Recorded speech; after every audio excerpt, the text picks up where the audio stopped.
আসসালামু আলাইকুম। অনেকেই ঢেঁড়স চাষ করেন কিন্তু প্রত্যাশিত ফল পান না। একই জমিতে কেউ ৩০০ কেজি ফলন পান, আবার কেউ ৬০০ কেজি পর্যন্ত পান। পার্থক্যটা কোথায়?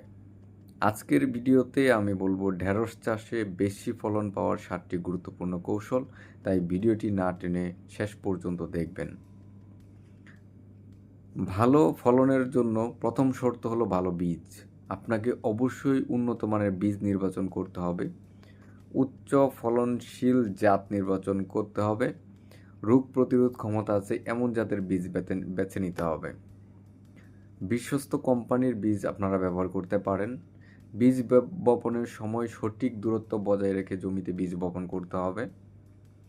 গাছের দূরত্ব সঠিক না রাখলে ফলন কমে যায়, তাই সারি থেকে সারি ১.৫ থেকে ২ ফিট দূরত্বে রাখতে হবে। গাছ থেকে গাছ ১ ফুট দূরত্বে রাখতে হবে, এতে গাছ আলো বাতাস ঠিকমতো পাবে। জমিতে শুধু ইউরিয়া সার দিলেই হবে না, জমিতে সুষম সার প্রয়োগ করতে হবে, যেমন জৈব সার ব্যবহার করতে পারেন। এনপিকে সুষমভাবে দিতে হবে। ২০ থেকে ২৫ দিন পর টপ ড্রেসিং করতে হবে। ঢেঁড়স বেশি পানি সহ্য করতে পারে না, তাই জমিতে সঠিক সেচ ব্যবস্থা রাখতে হবে। জমিতে পানি জমতে দেওয়া যাবে না। নিয়মিত জমিতে সেচ দিতে হবে, কিন্তু পরিমিত সেচ দিতে হবে। ফল ছিদ্রকারী পোকার আক্রমণ হলে ফলন কমে যায়, পোকামাকড় নিয়ন্ত্রণ করতে হবে।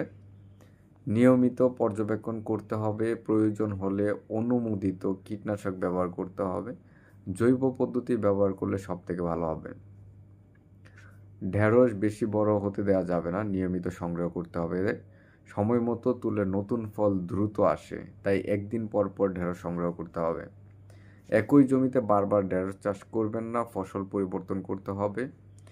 মাটির উর্বরতা বজায় রাখতে হবে, আগাছা পরিষ্কার রাখতে হবে। নিয়ম মেনে সঠিকভাবে চাষ করলে ৩ থেকে ৪ শতক জমিতে ৪০০ থেকে ৭০০ কেজি পর্যন্ত ফলন পাওয়া সম্ভব। যদি আপনি সঠিকভাবে পরিচর্যা করতে পারেন তাহলেই সম্ভব। বাজার ভালো থাকলে ভালো লাভ করা সম্ভব।